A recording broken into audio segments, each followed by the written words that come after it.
just a bloke in a bar. What is up, ladies and gentlemen? Welcome to another episode of Bloke in a Bar. Don't forget, Aussie Footy Shorts drop next Monday, our collab with them. And also, this is brought to you by Aspley Mazda and Luke Camilleri. Go to Aspley Mazda, having a big sale right now. So if you want to give them a call or if you want to message Lukey, LDC_01, he can run you through what they're doing. So make sure to get down to Aspley Mazda or give Lukey a call or a message. And don't forget, guys, hit that like and subscribe button. It really does help. But another little Tuesday podcast. Thought we'd come in and do some because we've got Jack Williams on the podcast a bit later.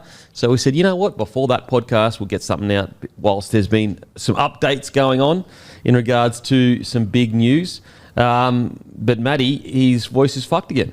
Yeah, I'm very sorry. I thought I was over this like influenza, but I woke up yesterday with no voice and today with even less. So I'll probably won't talk as much today, but yeah, try and get this fixed. So funny. And yesterday I was like, are you sick? He's like, nah.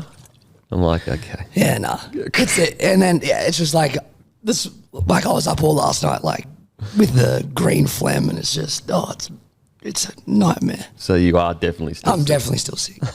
Fuck. Anyway, in regards to the big news overnight, well, one of the ones we didn't speak about yesterday and was kind of happened as we started was the Tigers players against the Bulldogs. They're putting up the Arab, I guess, middle finger. Yeah. I guess it is, but like, yeah, I mean, I can't believe it's called the Streisand effect. I can't believe the doggies did anything about this publicly because, like, I understand the idea of there were kids in the crowd, you know, these guys are professional athletes and, you know, all that stuff.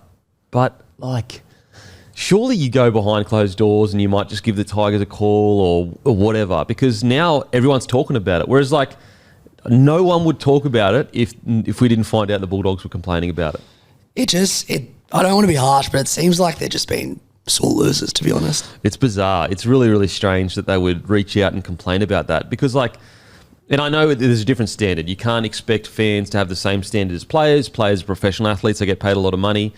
But, like, you know, if you're worried about kids seeing it, kids see it all the time. There's images of Bulldogs people doing it. Yeah. Group of them. And, you know, and yes, okay, is it different if a kid sees it from a fan compared to a player? Yeah, maybe, but at the same time, like surely you're, as a parent, you can explain to them, like, for example, you wouldn't just see the Arab middle finger from the crowd. Like we always see whenever someone scores a try, there's some fan in the background giving the finger. Yeah. And so, yes, would it now, if you flipped it and you said, would it be weird if all those Tigers ran up to the crowd and gave the finger? Yes. Yes, it would be very strange. But I guess in that case maybe, but they didn't. You know, it was so I don't know. I just think that the doggies probably should have just gone about it quietly. You know, maybe gave the Tigers a call, maybe even just speak to the NRL and just be like, mate, can you ever chat to them? Like the fact that it got out is crazy. It's crazy to me. I think Brent and Aiden putting it on close friends probably didn't help either. It's so dumb, bro. Like, that's the great thing about rugby league is, like, it doesn't matter how old these guys get. They're still dumb. Like, Naden, what are you thinking, bro? Surely we know by now that Instagram close friends is no volt. Like, I just, honestly, like, you have this great win. And one of the best wins in the club in the last 5 years. Yeah, and then just like, you know what? I've got to send this to me mates via Instagram. I can't just message it via text. So, yeah, I agree. I think that probably sent it over the line maybe. And so, like, I can understand from a perspective, like, if they were to go just give the middle finger all of them, like, that would be really weird, and I could get that. Now, the thing is that, is it the same because it's a different language or a different culture's middle finger? To those people it is, but those people also do it back. I don't know. It's a hard one. Well, I think now they have to get fined. Like, I think they have to get punished. fined. Yeah, now that there's something that's been done by it. Because to me, it's just like, if you put the middle finger up, you should get fined. Yeah, absolutely. You can't, as a team, you can't as a team run to the crowd like this. Yeah. Could you imagine a team scoring and running to the crowd like this? So good. Like you can never happen. And so, like, again, it's just rugby league players being so dumb. Like, what did the Tigers players think that, like, no one would know what that means? I know. Like, what did they think? Did they, like, what are they thinking? They're not really. Yeah, like, they're not. Like, because they would, I know then they would never ever go like that. Yes.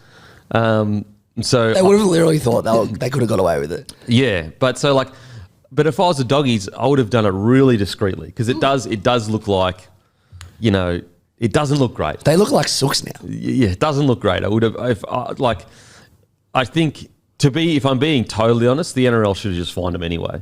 Oh yeah. Like without the Bulldogs having to push it. But the Bulldogs like dobbing on them is a little bit like, it's just weird. Yeah. And I know they'll try and say, come on, there's kids in the crowd. But it's like, mate, the kids see it. What do you think they're seeing in the crowd from all the other people? Yeah.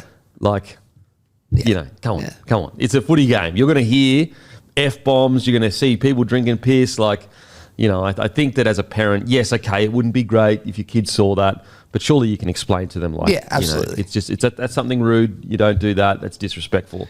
But yeah, the Doggies, oh man, it's very, very funny. You know what? Out of the Doggies have been so good for so long as an administration. I know it's not the whole administration. It would have been just one person. This is probably their first little stumble because like they've been the coolest administration for years. Them and like the Warriors have been like so cool, so kind of hip. I know that's so cringe and boomer. And this is probably their first little stumble where they've just kind of looked almost a bit old school. Yeah, it's a very minor stumble. Yeah, and a lot of people will probably agree with them, but I think it's funny. I think the whole situation's pretty funny. I think it's funny. I do think they should be fine though. Like, definitely, yeah. Insanity. You can't do that. Insanity that they like. It's actually insane that they did that. It's just weird that the Bulldogs were like, "Hey, did you see them stick the finger up? They stuck the finger up to our fans."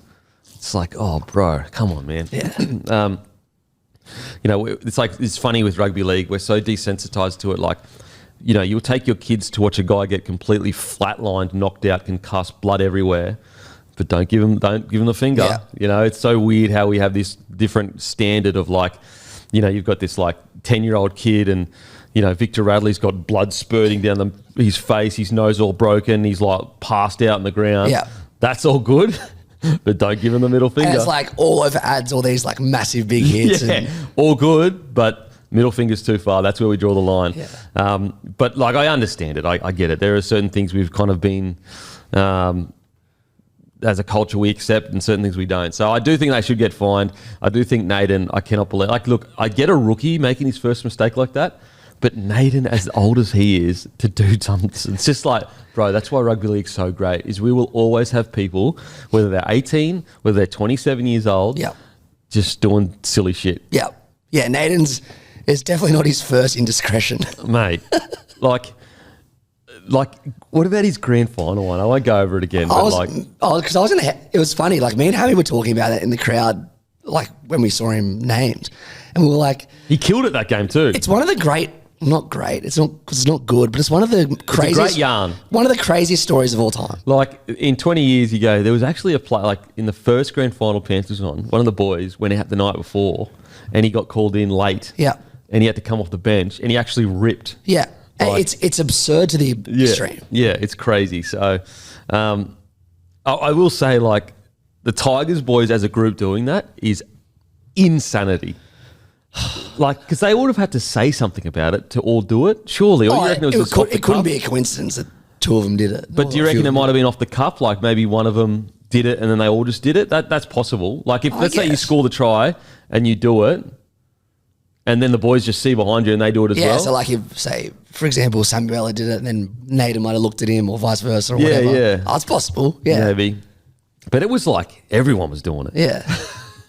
Rugby league's the greatest game of all. It's so good. Like a whole team giving the finger. You would never see that in any other sport. There's no other sport. Like, this is how different we are to AFL. Like, AFL, some dude, they lost and he gave the crowd the finger, just one dude. Yeah. Now, we got a whole team doing it, bruh. Yeah. And there's some people that are like, let it go, it's all good. You know what I mean? Yeah. That's how different rugby league is. It's the greatest game of all. It's the greatest game of all.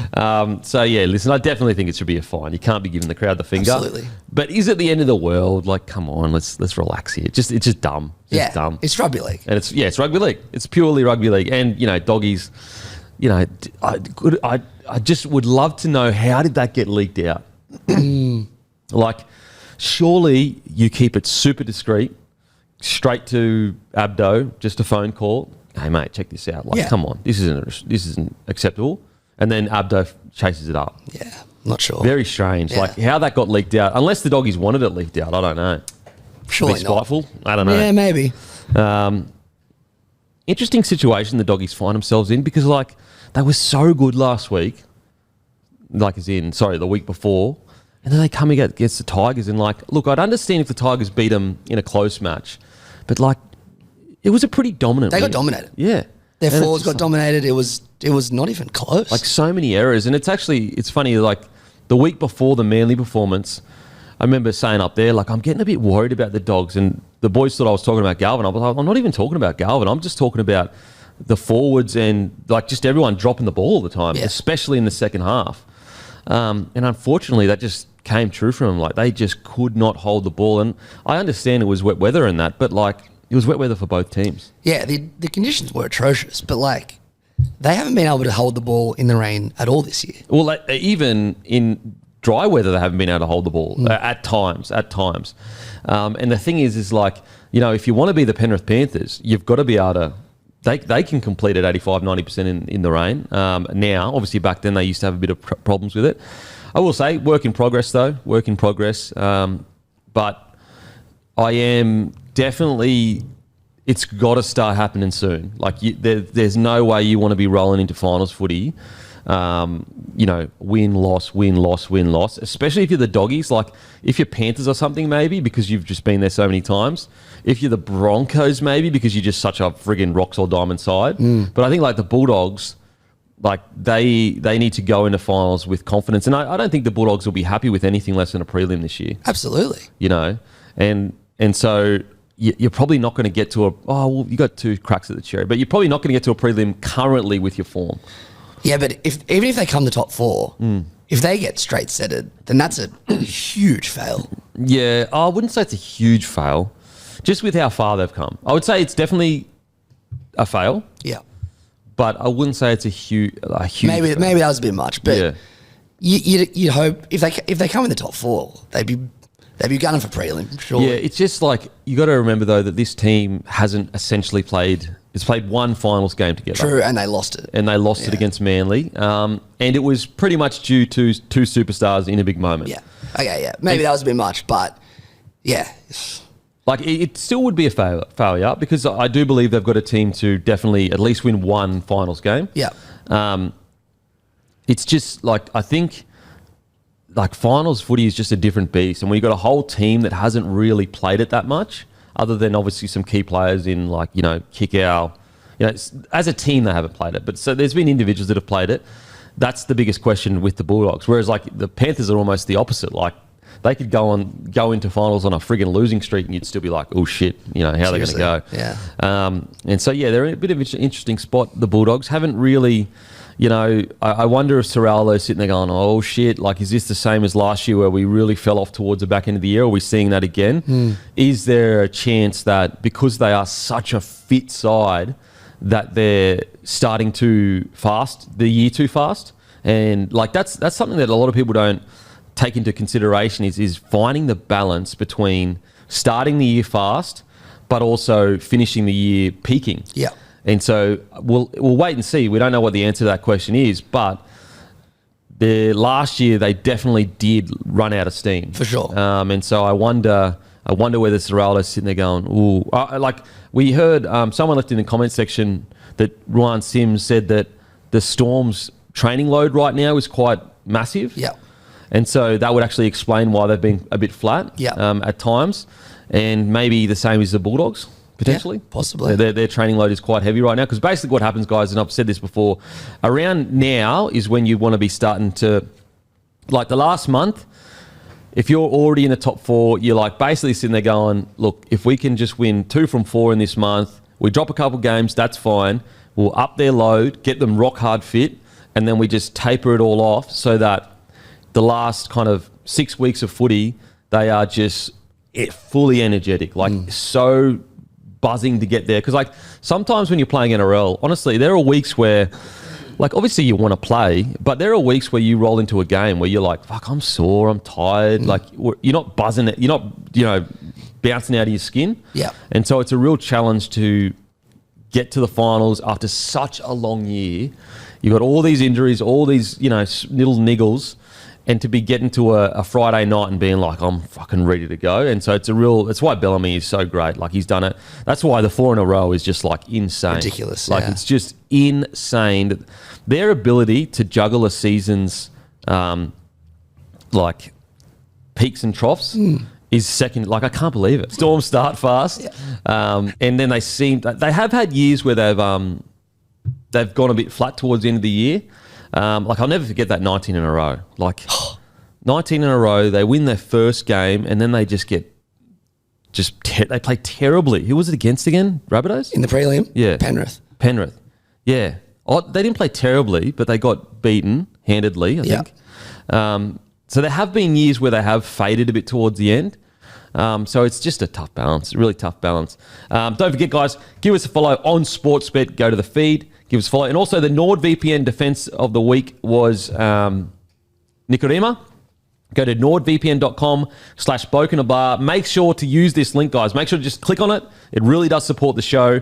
And sign up. You've got 30 days guaranteed money back. So if you don't like it, you get your money back. Plus, you get 4 extra months on the 2-year plan. It really does help make sure that your phone is safe and defended against everything that can happen on the net, or at least most things that happen on the net. And also, you can browse from different places. So go to nordvpn.com/blokeinabar. Okay, in regards to some other stuff that's happened overnight, the trainer has been fined $50K, banned for 5 games.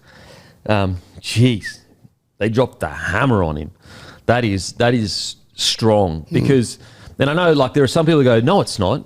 But I think those people are coming from a place thinking like, they believe that he intentionally did it. Like, so they're basically thinking, well, 50 grand and you lose a trainer, that doesn't matter for the games from Penrith's perspective. And 50K to get 2 points potentially, it's worth it. However, I come from the point where you'll never know whether he intended to or not. So it's very hard to punish him as if he intended to. Yeah. And so I can understand why they did do it though, because they had to send a really strong message. Because like, let's say they went 20K in 2 games. You're in a finals and it's a conversion to win the game or draw or whatever. Mate, send your trainer in front of him every time. Yeah. Like, oh, sorry, whoops. And so they had to, unfortunately, I think the Panthers have, not unfortunately, his actions caused this. But yeah, like they had to come down strong. Especially after, previous indiscretions of previous trainers. Yeah, and it wasn't him. So the ball-winning one wasn't him. And it's like, I think there's been some Panthers fans who'd be like, hang on a sec, against the Eels, there was a guy that ran under the goalpost, the trainer. And it's like, that was wrong too, bro. Like, of course it was. Like, that was wrong too. And like, as Penrith fans, like you've got to understand, when you're the best, people get more pissed off. Yes. Like when you're the best and something bad happens to you, everyone's like, who gives a shit? You're the best. Stop complaining. And so although you may be correct in the sense that more people complained this time, it's like that's what comes with being the best. Like the Melbourne Storm have been hated for 20 years. Like hated. But like it's just like look at the Broncos. They're still hated. Yeah. They haven't been the best in like 20 years. Same with Roosters. Yeah, like it's just part of it. And so I just think, and also like I'll never ever forget one of the most egregious things it was more egregious than the running in front is when they stopped the game against the Eels. And I know this is years ago, so it shouldn't count towards now. But I'll never forget that. I remember watching that. Eels had all the momentum. They ended up losing the game by like 2 points or something like that. It was a really close game. And they stopped the game. And I think they pretended he had a HIA or something like that. But it was an ankle. Very bad. That was crazy. That was crazy. And I cannot believe the ref fell for it. Yeah. Mental. And so, listen, I will say, like, you know, there's some people going a bit overboard, like this guy's fucking murdered someone. You know, it's not that, but it definitely is silly, you know, what he did. Definitely is silly. Hopefully they do put in a rule. I think that a rule should just be in front, just a penalty in front. I reckon an 8-point try. An 8-point try? Wow. Okay. Yeah, fair.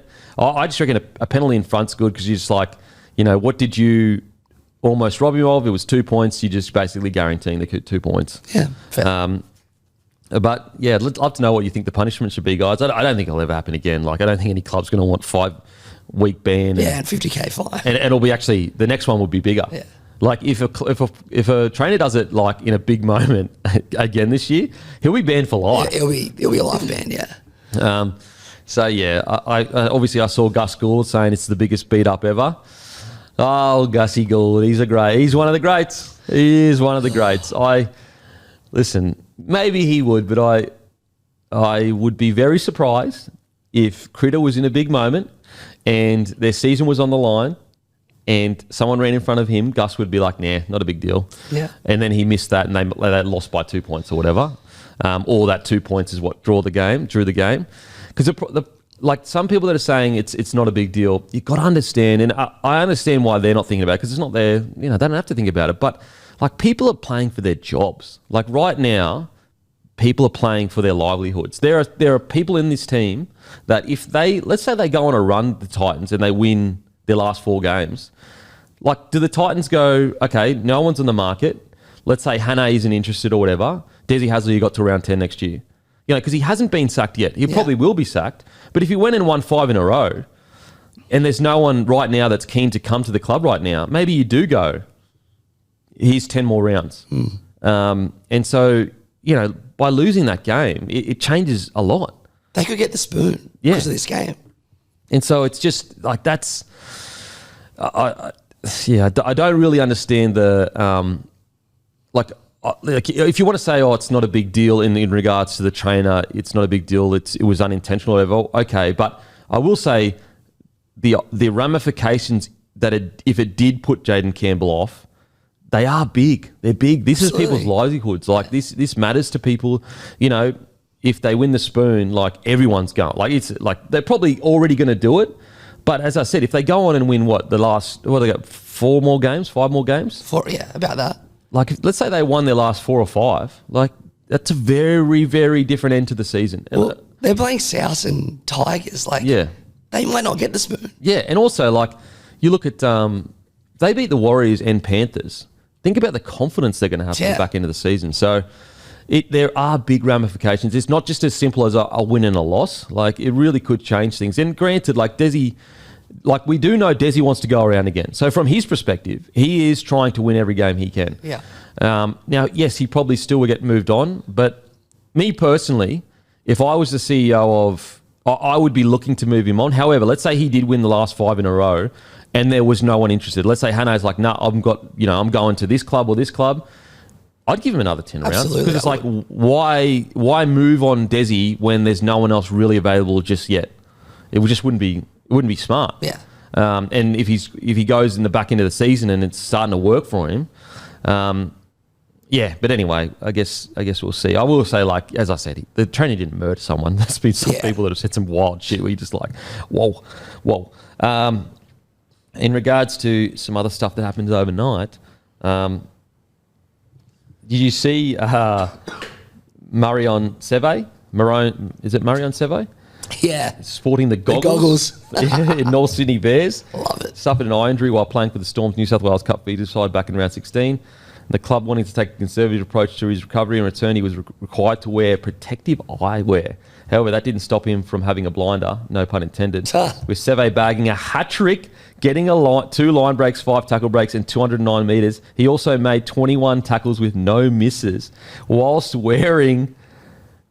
That's crazy. And I'm surprised that, like, he's allowed to wear that. Like, what if you have a head clash or something? Do you reckon it's like soft material? It must be. It must be like wearing a headgear almost. Yeah, maybe. But even the plastic would be, I guess. Yeah, I mean, I guess an eye socket would be the same as a plastic, I guess. Yeah. If you head-butted each other. Yeah. But yeah, could you imagine if this started to become like a fashion trend? The goggles. The goggles? Oh, it's so good. Yeah, it's so Cozzy has signed for the Rabbitohs. What do you think about that? I don't think it's the position we need to sign, but I guess we're losing a couple of backs, so yeah, it makes sense. I like Cozzy; he's a good player. So Yeah. Yeah, I think we need to focus our recruitment to our middles, but I'm not complaining. No. Now, in regards to the reserve grade, and this is all thanks to Fox Sports, and guys, don't forget, make sure to tune into KO. Can't miss KO. There's been some big performances. So Cody Ramsey was busy. He set up 2 tries. Ray Fatala Mariner, he also was impressive, 138 metres, 27 tackles, only 1 miss. Now, Noah Martin, Raiders fans, listen up. Second rower Noah Martin scored 3 tries in the first 17 minutes of the game and went on to also finish with 3 line breaks, 7 tackle busts, 93 running metres, 25 tackles, only 1 miss in a 58-18 win. And Trey Mooney with a game high 170 metres and 33 tackles. And so, yeah, it's... They're not short of forwards down in Canberra. And also, Young Gun, this is a great news for the Raiders. Young Gun, Ethan Sanders, he had 3 try assists, 2 line break assists and a line break. So I'm just counting. Noah Martin has I think 11 tries in his last 10 games or something. And he scored when he played first grade, didn't he? Yeah, he did too. Yeah, big mullet flying there.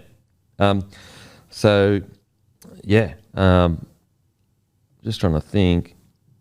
Oh, Simonson played in reserve grade. Okay, interesting. So, fresh off the bye, the Eels smashed the depleted Rabbitohs outfit 52-4 with Bailey Simons bagging a hat-trick.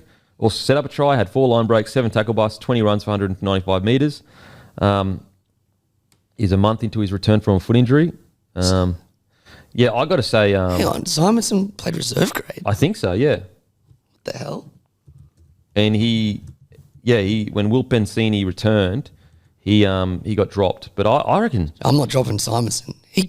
What about that game 3 or 4 weeks ago where he put it on a platter for Lomax a couple of times? Yeah, I think it's just because Sean Russell has actually been solid. Yeah, true. So it's hard to even though Simonson might have a higher ceiling, it's hard to drop a bloke that's, doing a job. Yeah. So in regards to reserve grade, there's quite a few... first graders going all right. Outside of that, just trying to look at some... What about the Warriors? 18 wins, 1 draw, 1 loss in reserve grade. And they've been 18 in a row? Or is it 12? I'll check, but they're they drew on the weekend, didn't they? 7 points clear of second place. Far out. If they don't win that, win it, oh my God, bro. Yeah, they drew on the weekend with Dragons, who were sitting in second. Wow. Okay. But before that, their last loss was in, round 6. Far out. I will say, the Warriors, they have every right to be pretty pissed off that Laban's broken his friggin' leg from the hip drop from Kaufusi. Has he broken his leg? I think he's broken his leg. That. Yep, suffered a broken leg. Oh, that sucks. Yeah, missed the rest of the regular season because Kaufusi was 3rd man in. And I'm just trying to see. And Kaufusi only got hit with a too much ban.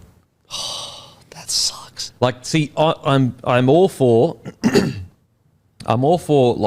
not, in nearly all cases, not to punish on the severity of the injury. But there are some things where I'm like, for example, being 3rd man in, it's a decision. It's not a head high that can slip up and you actually, accidentally did it or whatever. It's a decision. And when you break someone's leg, then that suggests to me the force was dramatic. Yeah. And so that's where I kind of think that the match review committee could probably look at it and go, listen, it may not look as forceful, but evidence would suggest the fact that the leg was broken, that it is quite forceful. Now, I know then you could argue, well, that's a bit hypocritical. Like, what about people that get knocked out easier than other people? I understand that. I'm just talking about, like, pretty dramatic shit, like broken legs. Like, that's pretty dramatic, a broken leg. Yeah. And so I think the Warriors are pretty fair in being a bit frustrated with that, especially with Hamden. Was it? Sorry, it was Sipley. He got 4 weeks for getting knocked out. He was knocked out as he was coming down. Yeah, and maybe it was carryover or something like that. Maybe that was the case. But like to suggest that he got knocked out and swung around and landed on the back of the legs, and you know, Kaufusi, third man in, broke a dude's leg. And then you get Lodge, who hip drops Cheese and doesn't even get charged. Yeah. It's so odd. It's very strange, very strange. And also, it's not like Kaufusi doesn't have, you know... Oh, he's got a record. He's got a record. He plays on the edge. So, yeah, I do think, as I said, I know it doesn't really all make logical sense that, you know, some injuries you do take into consideration. But I just think there has to be like a bit of like grey area of common sense. Like I don't think it should happen all the time, but in drastic scenarios where there's like because basically what you know you're looking at when it comes to Kaufusi with the hip drop or the third man in is like the danger is how much force is put into his leg. And so the fact that the leg broke would suggest the force was quite dramatic and much more than they assumed it was. Mm. And so that's where I kind of go, maybe you should. And as I said, I go, well, the logical thing then would be like, okay, well then shouldn't it be the same for head highs? You know, if someone is a Cat 1, do they get suspended for longer? And I just think that because the brain is far more uncertain about force and how much it takes to be knocked out and not knocked out, I think it's too hard to go by that. Yeah. But like a broken leg, we have pretty easy measurements of like what happens there, how hard you got to get hit. So anyway, the whole judiciary code's a bit off for me. Like if he didn't have a record, he would have got 1 week for that. Like, and that's not worth 1 week. He broke his leg. What? Yeah, because like I'm just looking at the code. It was grade 2 dangerous contact, and it must have been his second offence. So if it was his first offence, he would have got 1 week with an early plea. That is outrageous. Yeah. That is actually outrageous. What the hell? What? How does that make sense? It doesn't. And but then there's some, like, you know, obviously I'm biased, but like Jack Wyden got 4 weeks because of a head clash. And like they were happy to take that into consideration. Oh. Yeah, I just watched it again. That as 1 week is outrageous. Like, I'm not saying that he intentionally did it, but like you can clearly see he goes low and then loses his feet. Look, go back to the start.